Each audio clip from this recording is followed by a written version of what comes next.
નમસ્કાર, આપ જોઈ રહ્યા છો news for India. Rajkot Lok Sabha બેઠકના ભાજપના ઉમેદવાર પરસોત્તમ રૂપાલાની અભદ્ર ટિપ્પણી બાદ ક્ષત્રિય સમાજ દ્વારા સમગ્ર રાજ્યમાં ભાજપનો વિરોધ કરવામાં આવી રહ્યો છે। આગામી લોકસભા ચૂંટણીમાં ભાજપને ધોબી પછાડ આપવાની રણનીતિ સાથે ક્ષત્રિય સમાજે ભાજપ સામે મોરચો માંડ્યો છે। જે રણનીતિના ભાગરૂપે રાજકોટના રતનપુર બાદ દક્ષિણ ગુજરાતના બારડોલી ખાતે ક્ષત્રિય સમાજનું મહાસંમેલન યોજાયું હતું। ગુજરાતભરના ક્ષત્રિય સમાજે ઉમેદવારી રદ કરવા વિવિધ કાર્યક્રમો આપવા છતાં ભાજપે રૂપાલાની ઉમેદવારી તરીકે યથાવત રાખતા ક્ષત્રિય સમાજની લડત હવે સીધી ભાજપ સામે બની છે। જેના ભાગરૂપે આગામી લોકસભા ચૂંટણીની રણનીતિ માટે દક્ષિણ ગુજરાતમાં પણ ક્ષત્રિય સમાજે ભાજપ સામે સત્યાગ્રહ છેડ્યો છે। ક્ષત્રિય સમાજના અસ્મિતા મહાસંમેલન વિશે વિગતવાર જાણીએ અમારા વિશેષ અહેવાલમાં। ક્ષત્રિયોનું બીજું અસ્મિતા મહાસંમેલન। ગુજરાતમાં 7મી મે લોકસભાનું મતદાન થવાનું છે। એવામાં આ વખતે સૌથી વધુ ચર્ચિત બેઠક રાજકોટ લોકસભા પર સૌથી વધારે નજર છે। આ બેઠક પર રૂપાલા સામે ક્ષત્રિયનો રોષ યથાવત જોવા મળી રહ્યો છે। ત્યારે દક્ષિણ ગુજરાતના ક્ષત્રિયો બારડોલીમાં સંમેલન રૂપી સત્યાગ્રહ યોજ્યું હતું। આ દરમિયાન ગુજરાતભરના વિવિધ કાર્યક્રમો કર્યા છતાં રૂપાલાની ટિકિટ રદ ન થતાં હવે તેમની લડત સીધી ભાજપ સામે જોવા મળી રહી છે। બારડોલી કેદારેશ્વર મહાદેવ મંદિર ખાતે અસ્મિતા મહાસંમેલનનું આયોજન થયું હતું, જેમાં કરણસિંહ ચાવડા, સંકલન સમિતિના રાજ્યના મહિલા પ્રમુખ તૃપ્તિબા રાઓલ સહિતના ક્ષત્રિય આગેવાનો હાજર રહ્યા હતા। તૃપ્તિબાએ કહ્યું, આપણી તલવાર આપણું મત બેંક છે। આ મહાસંમેલનમાં તૃપ્તિબાએ ભાષણ આપતા ભાજપ સામે આકરા પ્રહાર કર્યા હતા, જેમાં કહ્યું હતું કે હમણાં તલવાર મ્યાનમાર છે, આપણી તલવાર આપણું મત બેંક છે અને ઈવીએમમાં 3 સેકન્ડ સુધી દબાવી રાખજો। નાના ગામમાં ભાજપ પ્રચાર કરી શકતું નથી અને નાની ઓરડીમાં મીટિંગ કરી રહ્યા છે। આ સિવાય તેમણે ક્ષત્રાણીઓની શક્તિ પર પણ વાત કરી હતી અને કહ્યું હતું કે તમે 5 મીટરની પાઘડીમાં આટલું અભિમાન કરો છો, અમે 10 મીટરની કેસરી સાડી પહેરીએ છીએ, અમે પાવર હાઉસ છીએ। એક નેતાએ પણ કીધું કે આપણે માફ કરી દેવાના છે, કારણ કે માનનીય મોદી સાહેબ એક રામ સેતુ બાંધે છે। તો હું આપને અહીંથી કહી દઉં, જે સંકલન સમિતિનો અવાજ હતો, જે ક્ષત્રિય સમાજનો અવાજ હતો, કે રામના નામે તમે આ પથ્થર તરાવવા માંગો છો, મોદી સાહેબના નામે પથ્થર તરી જાય, અમને અત્યાર સુધી વાંધો નહોતો, પણ આ પથ્થર બહેનો દીકરીઓની અસ્મિતા પર છૂટા ઘા થઈને આવે, વિકલાંગો પર છૂટા ઘા થઈને આવે, ત્યારે તમારું આ અહમ તોડવાનું કામ ક્ષત્રિય સમાજ કરશે। જય માતાજી। આપણે સૌ જ્યારે બારડોલીની ક્રાંતિકારી જમીન પર અત્યારે છીએ, ભૂમિ પર છીએ, ત્યારે હું આદરણીય સરદારભાઈ વલ્લભભાઈ પટેલના ચરણોમાં વંદન કરું છું। એક એવું વ્યક્તિત્વ જે રાજકારણમાં રહી, સત્તામાં રહી, એમના કાર્યોથી, લોકહિતથી પોતે તો પોખાણા પણ પોતાના સમાજનું આજે વિશ્વ લેવલ ઉપર એક સુનેરા અક્ષરોમાં જેને નામ લખાવ્યું, પાટીદાર સમાજ, એ સરદાર વલ્લભભાઈ પટેલને હું અહીંથી સલામ કરું છું। અને ખાસ આપણી આ જે લડાઈ છે, લોકશાહીમાં અધોપતન થાય છે એની માટેની છે, તો હું આપને ચોક્કસ કહું કે જ્યારે આપણે એક સામાજિક લેવલે અથવા રાજકીય લેવલે જ્યારે તમે પ્રતિનિધિત્વ કરો છો, ત્યારે તમે એક સમાજનું પ્રતિનિધિત્વ કરો છો। તમે જ્યારે બહાર નેશનલ લેવલે જાઓ છો, ત્યારે તમારી દેશની સંસ્કૃતિનું પ્રતિનિધિત્વ કરો છો। આ જે લડાઈ છે આપણે સૌ જાણીએ છીએ, આપણી અસ્મિતાની લડાઈ છે। મારે અહીંયા જે 2-3 મુદ્દાઓ કહેવા છે, જે અહીંયા બેઠા છે એની માટે તો છે જ છે, પણ જે નથી આવી શક્યા અને જે ઘરેથી આપણને સાંભળે છે, કારણ કે ઘણા એવા છે કે કંઈક એમને એવું બાંધી રાખે છે કે નથી આવી શકતા, પણ ટીવીમાં આપણને ચોક્કસ જોવે છે। આપણે શું બોલીએ છીએ, કઈ રણનીતિ, ઘણી બધી એવી ફેક, હું બહુ પ્રેક્ટિકલ વાત કરીશ, ઘણી બધી ફેક પ્રોફાઇલ્સ આપણને ધમકીઓ પણ આપતી હોય, હિન્દુત્વની વાત કરતી હોય, આપણને આંદોલનકારી કહીને ટેગ લગાડતી હોય। આપણે વાત કરવી છે રૂપાલા સાહેબની। રૂપાલા સાહેબે જે સ્ટેટમેન્ટ આપ્યું એ કોઈ પણ રીતે માફી યોગ્ય નથી, આજે પણ નથી અને કાલે પણ નથી।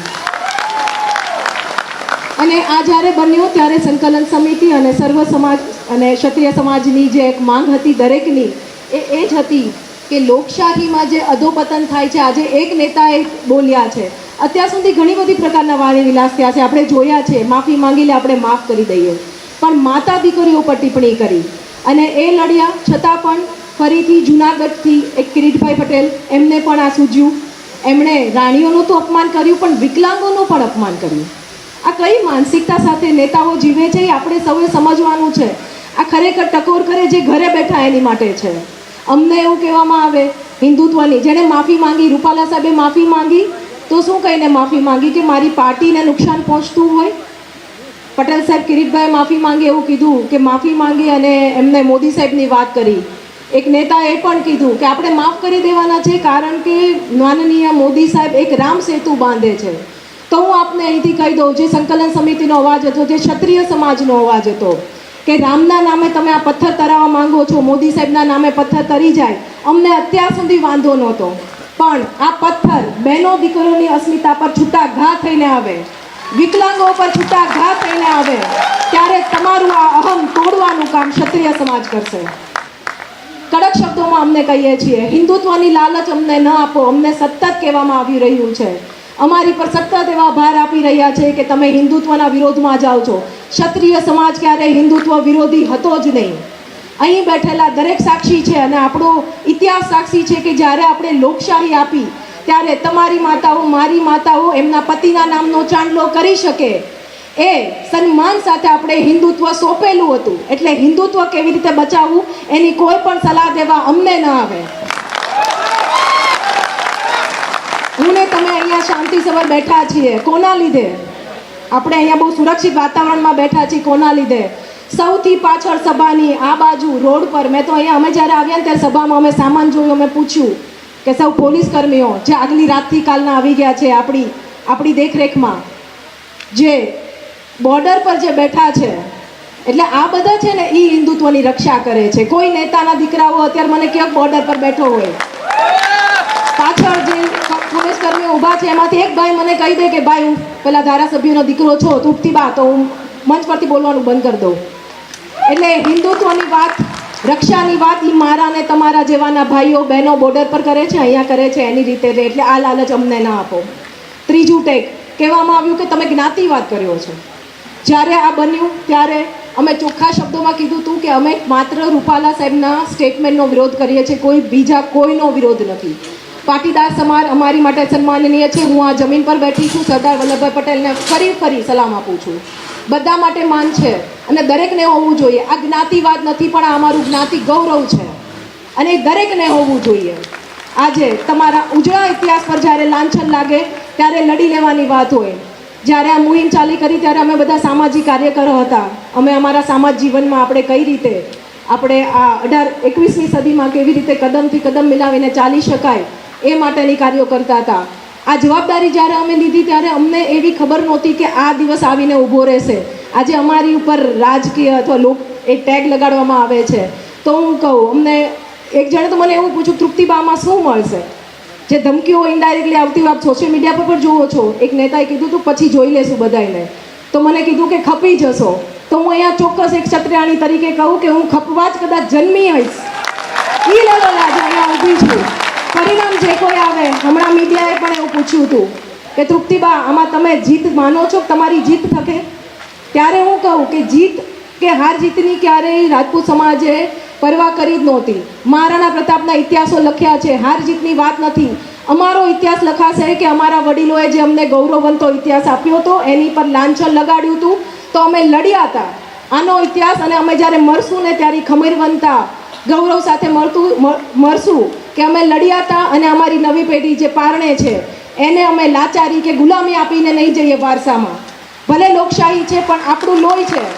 હું ફરી આપને કહું છું, ઘરે જે બેઠા છે એને કહું છું, દરેક માતાઓને પણ અહીંયા કહું છું કે આ લોકશાહી છે. ભલે તમારી પાસે લડવાની તાકાત નથી, પણ તમારો મત એ તમારી મોટામાં મોટો શસ્ત્ર છે. એટલે છેલ્લા દિવસ સુધી, હજી તો આ શરૂઆત છે, જે કાંઈ ચાલી રહ્યું છે મારે કંઈ વાત નથી કરવી. દિવસો હજી આનાથી બહાર આવશે. તૃપ્તિબા પર સ્ટેટમેન્ટ દેવા આપણે જોયું છે, સંકલન સમિતિ પર પ્રશ્નો ઉઠ્યા છે.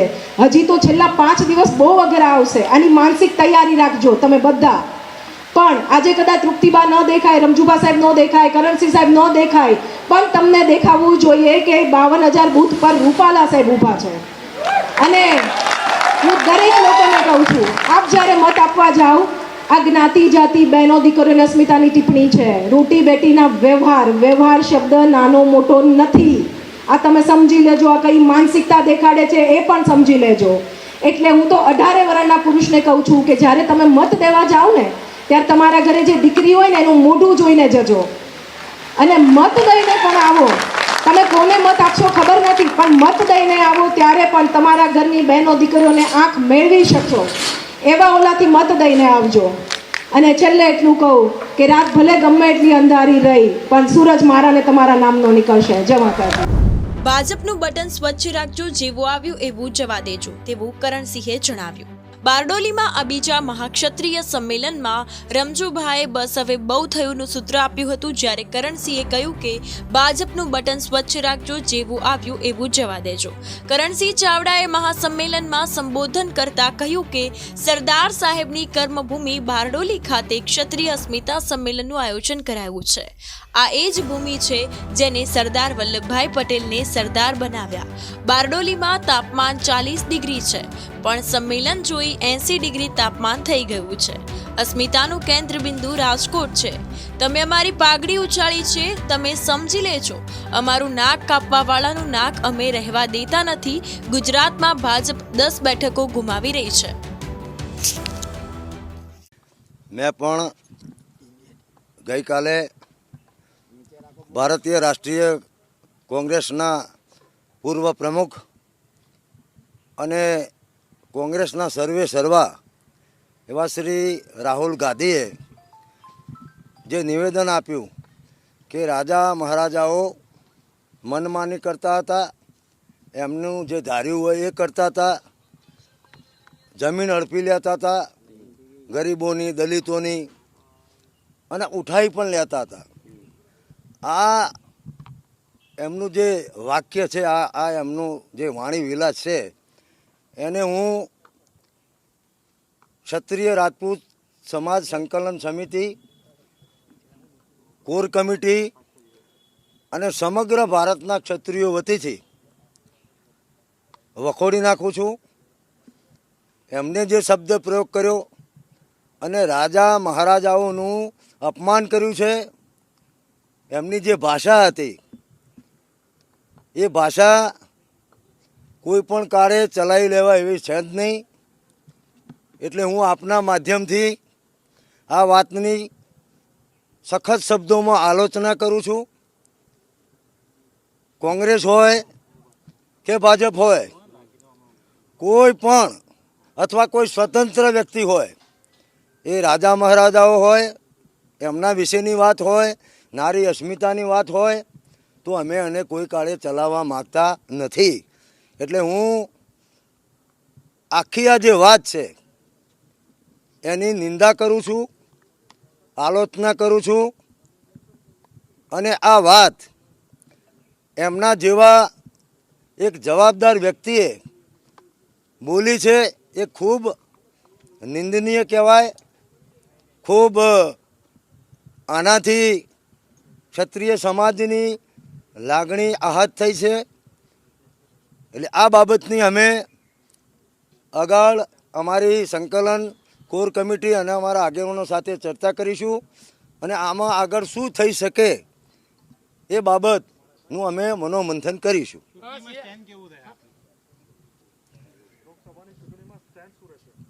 અમે તો પહેલાં પણ કહી ચૂક્યા છીએ કે આ કોઈ રાજકીય બાબત જ નથી. આ સંપૂર્ણ બાબત એ નારી શક્તિની અસ્મિતાની બાબત છે. આને ક્યાંય ચૂંટણી સાથે જોડવાની જરૂર નથી. અને અમારી પુરુષોત્તમભાઈના વાણી વિલાસથી જે વાત ઊભી થઈ હતી અને અમે ભાજપની સામે એમને ટિકિટ કાપવા માટેની વારંવાર જે માગણી કરી હતી એ સંતોષાણી નથી. અને એના લીધે જે લડત ચાલુ થઈ છે, આ લડત સમગ્ર ગુજરાત નહીં પણ ગુજરાતની સરહદોને ઓળંગી અને અન્ય રાજ્યોમાં પણ ચાલી રહી છે. આ લડત અમારી ચાલુ જ રહેશે. અને ગામે ગામ જે ગ્રામ્ય સભાઓ થઈ રહી છે, ધર્મરથો ફરી રહ્યા છે અને જે આંદોલન ચાલી રહ્યું છે એ શાંતિપૂર્વક, શિસ્તપૂર્વક અને અહિંસક ઢબે એ ચાલતું રહેશે. ધન્યવાદ. રાજકીય રીતે ક્ષત્રિયોની બાદબાકી કરવામાં આવી। આ સિવાય પ્રદ્યુમનસિંહ જાડેજાએ પણ સંબોધન કર્યું હતું, જેમાં તેમણે વાત કરતા જણાવ્યું છે કે રાજકીય રીતે ક્ષત્રિયોની બાદબાકી કરવામાં આવી છે। આપણે બધું જ જાણીએ છીએ કે રાજ્યસભા, વિધાનસભા અને લોકસભામાં અવગણના કરવામાં આવી રહી છે। મારા હાથ નીચે સંકલન સમિતિની રચના કરવામાં આવી છે। સરકારમાં માંગણી મૂકીએ ત્યારે હાસ્યાસ્પદ સ્થિતિમાં ન મુકાય તેને માટે યોગ્ય રજૂઆત કરવામાં આવે। રૂપાલાના મુદ્દે સંકલન સમિતિ દ્વારા સરકારને રજૂઆત કરવામાં આવી હતી। આ વખતે કરવાનો નિર્ણય સમિતિમાં કરવામાં આવે તેવો નિર્ણય લેવાયો હતો અને સંકલન સમિતિ દ્વારા માર્ગદર્શન કરવામાં આવ્યું તે રીતે લડત લડવાનું શરૂ કરવામાં આવ્યું હતું। એના પહેલા સંકલન સમિતિએ ઘણો બધો પ્રયત્ન કર્યો કે સમગ્ર ગુજરાતનો ક્ષત્રિય સમાજ એક છત્ર હેઠળ સંગઠિત થાય, પણ જુદી જુદી સંસ્થાઓ જ્યાં મીટિંગ કરી એ પણ સંસ્થાઓ ને અમે એટલું સમજાવી નહોતા શક્યા કે એક છત્ર હેઠળ શેના માટે ભેગું થવું।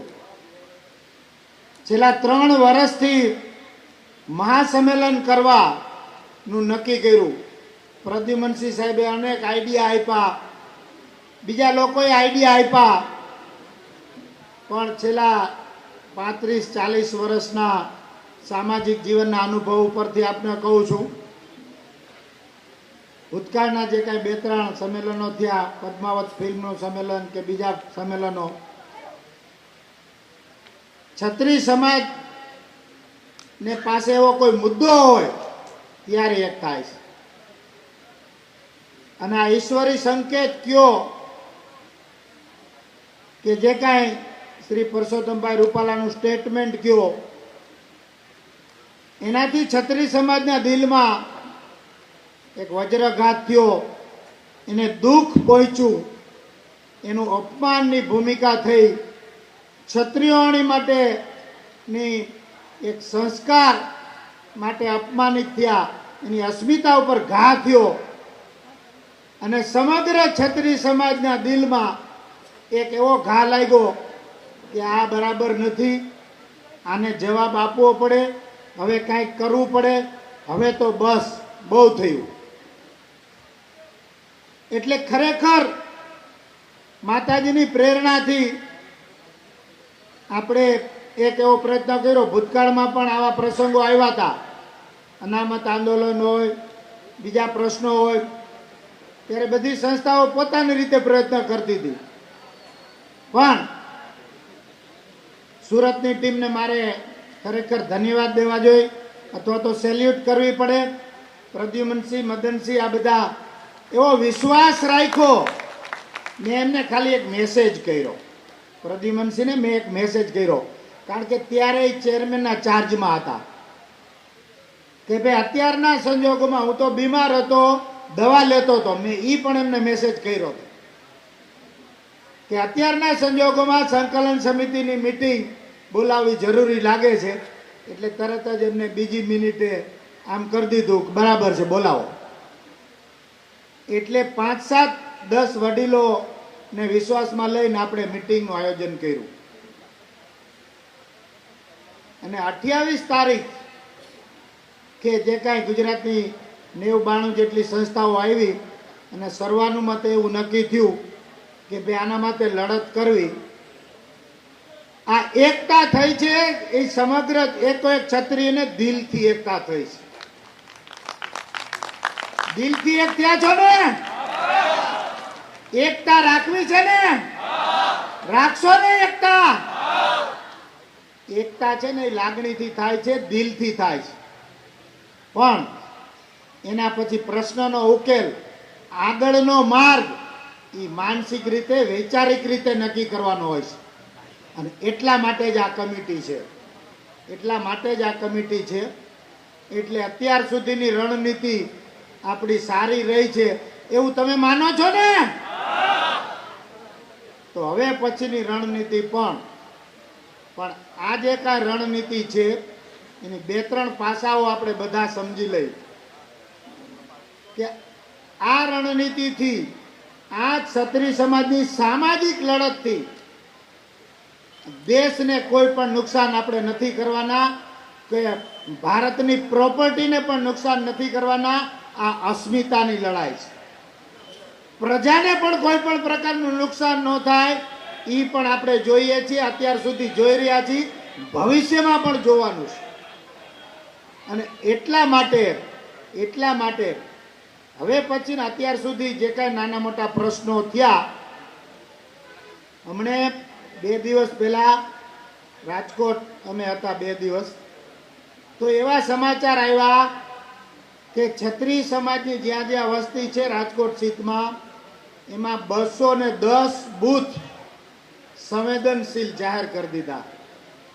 એટલે ચૂંટણી પંચને અને સરકારને હું વિનંતી અને અપીલ કરું છું કે ક્ષત્રિય સમાજ એવા નથી કે ચૂંટણીમાં કોઈ જાતનો પ્રશ્ન કરે.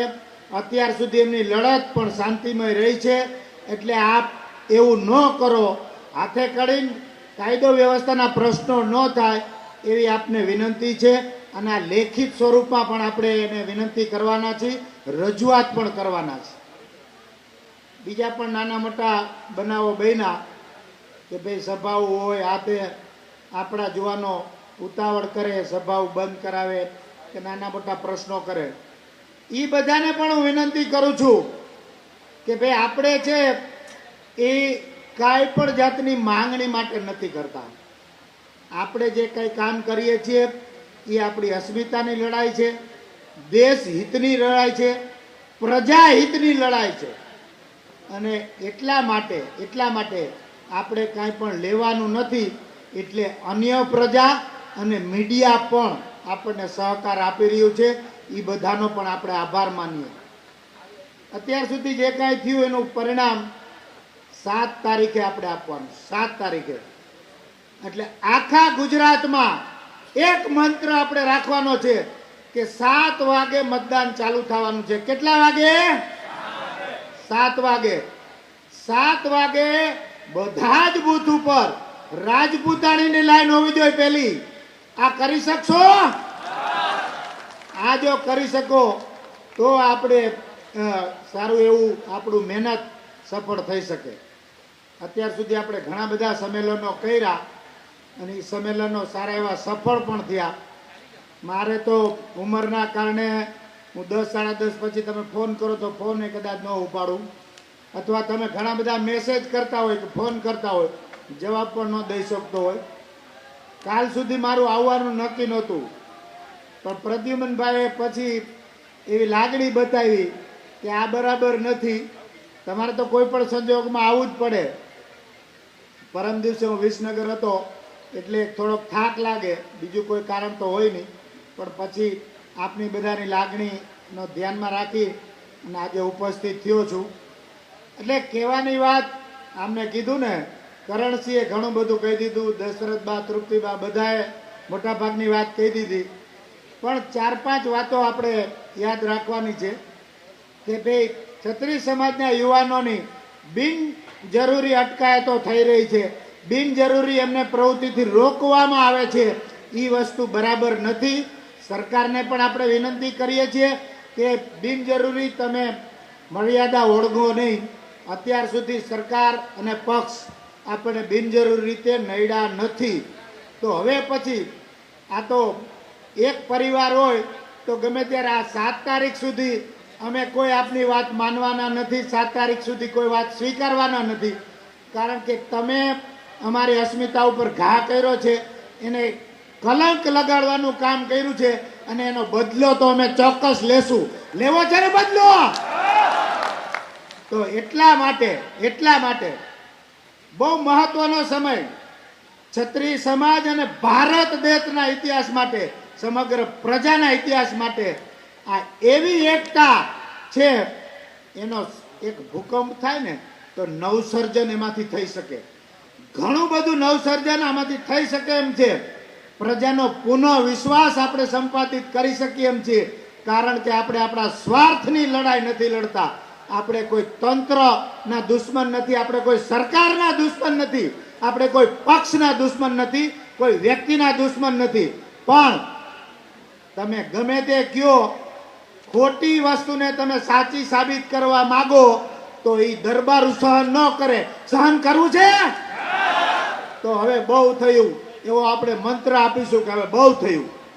એટલે આ બધી વાતોને ધ્યાનમાં રાખી અને શાંતિપૂર્વક રીતે ચૂંટણી છે એ ભારતની ચૂંટણી છે. રાજકીય પક્ષો એની રીતે રણનીતિ બનાવે એ એમને અધિકાર છે, પણ એમાં પણ લોકશાહીના બધા માપદંડો જળવાય, મર્યાદાઓ પણ જળવાય. ક્ષત્રિય સમાજ પણ આ બધી વસ્તુઓ ધ્યાનમાં રાખીને જ લડત કરે છે.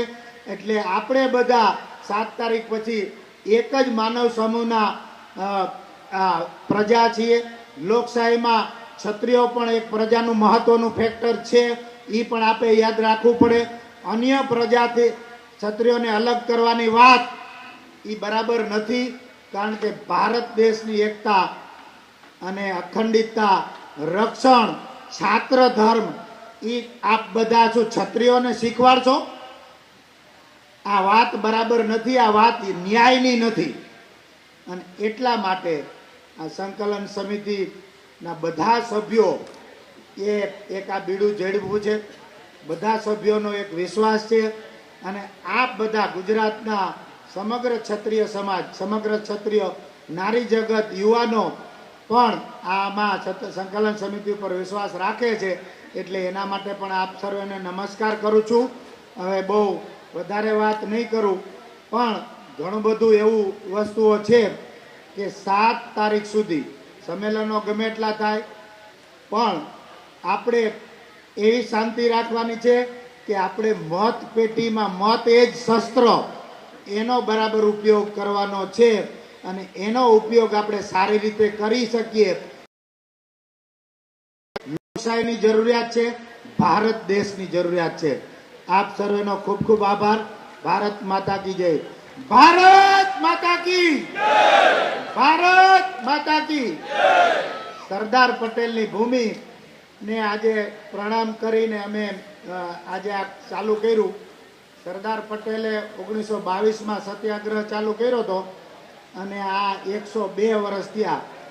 અમે બજારમાં નીકળતા હતા ને તો હોસ્પિટલ ઉપર લખ્યું હતું, મને બહુ આશ્ચર્ય થયું. હોસ્પિટલ ઉપર લખ્યું હતું કે સત્યાગ્રહ હોસ્પિટલ, સત્યાગ્રહ.